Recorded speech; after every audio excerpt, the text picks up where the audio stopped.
ጆሮአችን ሰምቶት ለመሸከም የሚከብደውን ሰቅጣጭ ወሬ መስማት ከጀመርን ዋላ ደር ብለናል።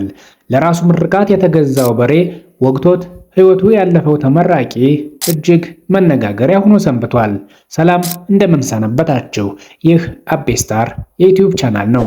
ታዲያ ለዚህ የዩቲዩብ ቻናል አዲስ ከሆናችሁ ቻናሉን ሰብስክራይብ፣ ቪዲዮንም ላይክ አድርጋችሁ ጀምሩት። የሰው ልጅ ሕይወትና መጨረሻ ምንኛ የማይታወቅና ተለዋዋጭ ነገር ነው።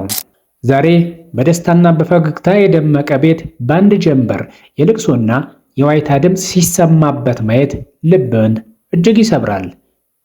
በቅርቡ ከጎንደር ዩኒቨርሲቲ በኤሌክትሪካል ኢንጂነሪንግ ዘርፍ በታላቅ ስኬት ተመርቆ ለነገ ሕይወት ትልቅ ተስፋ ሰንቆ የነበረው ወንድማችን ፍስሐ አስማማው እጅግ ልብ በሚሰብር አደጋ ከዚህ ዓለም በሞት መለየቱን ሰምተናል።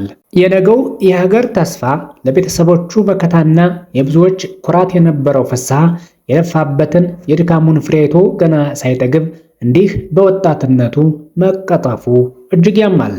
ይህ ተስፋ የተጣለበት ወጣት ከሳምንት በፊት ነበር የምርቃት ካባውን የደረበው።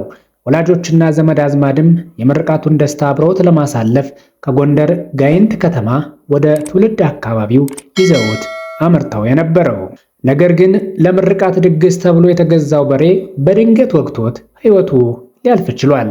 ለአምላክ ምስጋና ይሁን ተብሎ ለደስታ ማክበሪያ የተዘጋጀው በሬ በአሳዛኝ ሁኔታ የቤተሰቡን ተስፋና ደስታ ይዞት ጭልጥ አለ።